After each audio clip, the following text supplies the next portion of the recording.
በያለንበት የዓለም ዳርቻ ሰላማችን ብዝት ተረፍረፍ ይበል። ወደ ቤተሰቦቼ ለምሰጡኝ አስተያየት ለምትሰጡኝ ላይክ፣ ሼር፣ ኮሜንት እያደረጋችሁ ለምታበረታቱኝ ከልብ አመሰግናለሁ። ለቤት አዲስ ሆናችሁ ሰብስክራይብ በማድረግ ቤተሰብ የሆኑ እንደዚሁ አዳዲስ ነገሮችን ወደ እናንተ አቀርባለሁ። አላህ ሀገራችንን ሰላም ያደርግልን። ሰላሟን፣ አንድነቷን፣ ፍቅር፣ መተሳሰብን፣ መከባበርን እያምጣልን ነው። ወደ ቤተሰቦች ሁላችንም በዱዓ በጸሎት እንበርታ እና ዛሬ እንደምታዩት ይዤላችሁ የመጣሁት የምንወዳቸውን የምናከብራቸውን ወንድማችን ወይም እህታችን ሩታና አብርሽ ስለነሱ ትንሽ ነገር ልል ነው የመጣሁት እና ሩታዬ እንደምታዩት በጣም የምትወደው የምታከብረው ከቤተሰቦቿ ከሀገሯ ትታ የኔ ይበልጥብኛል ብላ የመጣችው ወንድማችን አብርሽ ምን ተከሰተ፣ በመሀላቸው ምን ገባ፣ በመሀላቸው ምን ገጠማቸው የሚለው ነገር ያሳሳቢና አስጨናቂ ነገር ነበረ። ነገር ግን አብርሽ እናመሰግናለን መልስ ሰጥቷል ለሁሉም ነገር እና ማንስ የሩታዬን ልብ ሰበረ ወይስ በመሀላቸው ምን ተፈጠረ የሚለው ነገር ማናቃት ድንገት መታ የአብርሽ ፍቅረኛ ነኝ ብለው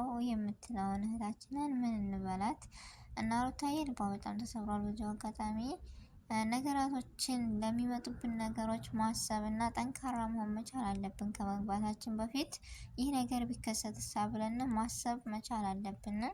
ምክንያቱም ካሰብንበት ዝግጁ ከሆነ ያ ነገር ሲመጣ አዲሳችን አይሆንም። ዝግጁ ነን እና ራሳችንን ለመቆጣጠር ራሳችንን ወደ ጥንክርና ለመመለስ ያግዘናል። እና ሩታዬ ደስታሽ ደስታችን ነው፣ ሀዘንሽ ሀዘናችን ነው እና ለሁሉም ነገር ለሁሉም ጊዜ አለው ለሚለው ያው ደስ ብሎናል። ምን ለጊዜው ልብሽ ተሰብሮ አይደለም ያንቺ የተመልካች የቤተሰብ ሁሉ ነገር ተሰብሮ ነበርና በጣም አሳዛኝ ነገር ነበር የተፈጠረው። ነገር ግን አብርሽ በሰጠው መግለጫ ላይ ደስ ብሎናል።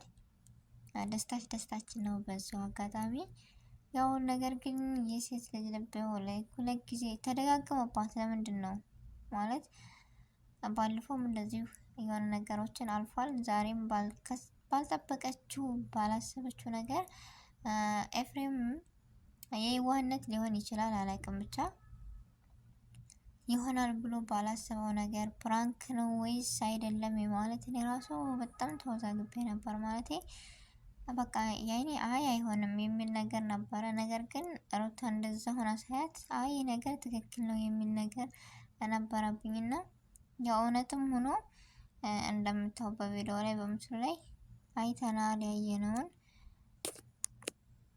አይተናል ያየነውን ልጅቷን መልስ ሰጥታለች። ልጅቷም እንደምታዋት በቃ እንደምትወደው ምናምን የተናገረችውና አብርሽ በሰጠው ምላሽ ደስ ብሎናል ሁላችንም።